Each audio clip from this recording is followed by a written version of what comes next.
Hello and welcome to episode 5 of Star Wars Who Would Win Our Star Wars Versus. It's a show with many names, but the point is pretty simple. We take two of your favorite Star Wars spaceships, put them head to head, and see who comes out on top. As always, today's matchup comes from the comments of my previous video, and random guy suggested that I put the MC40a light cruiser against the Acclamator class assault ship. I do also just want to take 1 second to recognize Henry Edge, who suggested the matchup for my previous video, and I forgot to reference him, so thank you, Henry. So I'm going to give a bit of background for both of these ships just to get started. And first, let's talk about the MC40a. It was kind of the smaller cousin of the MC80. At only half a kilometer long, it was arguably more of a support ship for the Rebel Alliance rather than a frontline cruiser. On the other hand, despite its name, the Acclamator class assault ship was a carrier for the Republic during the time of the Clone Wars. This 750 meter long early Star Destroyer was focused more on transporting troops, but still could be viable in a space battle. So I'm going to evaluate these ships based on numerous criteria. The first is weaponry, the second is shielding, the third is carrying capacity. When I say that, I'm referring typically to how many fighters it could take into battle, and the fourth is intangibles. As always, I'm evaluating these ships based on their overall effect, so even if one ship wins 2 or even 3 of the categories, doesn't necessarily mean it wins the day. There's only a couple of other rules, and the first is that these ships are presumed to be captained by persons of equal skill. So, for example, it doesn't really matter that the Acclamator would be crewed by mostly clones. Secondly, this is a one-on-one battle, so the ships only get to take with them what they would normally carry into battle. Alright, so let's look at weaponry systems, and we'll start first with the Acclamator Assault ship. The Acclamator's main ship-to-ship weapons were its 12 quad turbo laser cannons, although it did also use missile launchers. On the other hand, the MC40a had 14 medium turbo laser turrets, used concussion missile launchers, and also had 18 medium ion cannons. So it seems like while the Acclamator had heavier weapons, the MC40a, especially when the ion cannons are considered, had more numerous weapons. However, there's one thing I haven't mentioned yet, and that's that the Acclamator had laser cannons, and these would operate effectively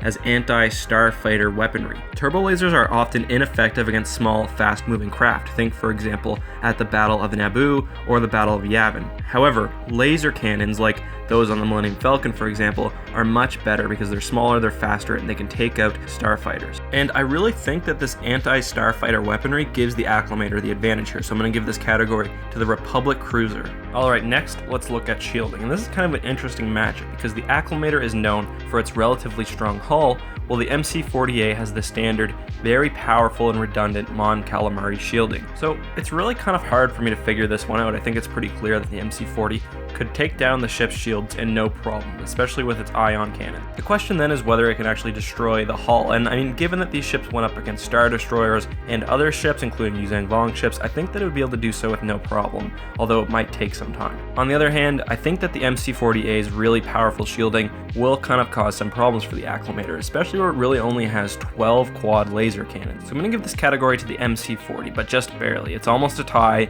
but I give a slight advantage to the Mon Cal cruiser. Alright, so let's now look at fighter support, and I think that this one is probably going to surprise most people because although the Acclamator is a transport ship, it didn't really have a whole lot of fighter support. Its focus was more on transporting clones and ground ships rather than starfighters. And it only really had 60 lat gunships which it could deploy in space, although I'd argue that wouldn't exactly be very effective as they're very slow and pretty brittle. Looking now at the MC40a, it wasn't exactly a beastly carrier itself, and it only had with it at most times 1 starfighter squadron. A squadron is usually 12 ships, and that could have been a mix of X-Wings, A-Wings, Y-Wings. It probably would have been mostly X-Wings. So I'm going to give this category to the MC40a, although again, it's pretty close. Alright, so let's quickly look at the intangibles for each ship, and we'll start first at the Acclamator. It's got the traditional wedge shape, as do most Star Destroyers. And this allows it, when looking face to face at an enemy, to put a lot of firepower in on a single ship at one time. On the other hand, it has the raised command deck, which I see as a negative. The ship was also used in mainly a transport capacity, so I think we have to keep that in mind. On the other hand, the MC40a was a dedicated warship.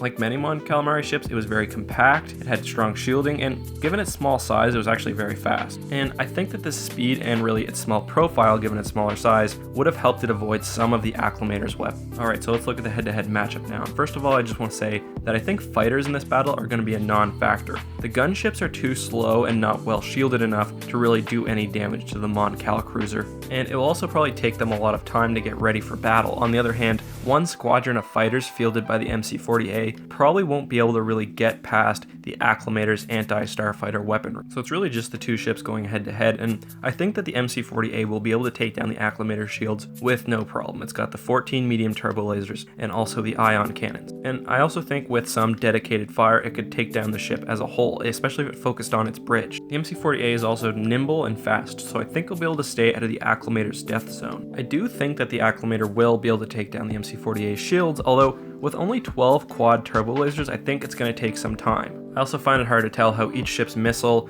and proton torpedo launchers will really impact the battle. However, I do think that because the MC40 is smaller and it is a lot quicker and more maneuverable, it's meant for battle rather than for transporting other people and ships, and its really powerful weaponry and armor all give it the edge here. So I give this battle only barely to the MC40. I say it wins probably 6.25 times out of 10. The Acclamator has very heavy weaponry with the quad turbo laser turrets. However, I think that kind of plays to its disadvantage here when going against a very small, very nimble ship. And I also think that its overall slower speed kind of bring it down a little bit too. That being said, perhaps the hull is stronger than I'm giving it credit, and perhaps the LAC gunships will be more effective than I think. Alright, so that's that matchup. Let me know what you think down in the comments and put what you want to see next time. Thank you for watching. May the Force be with you.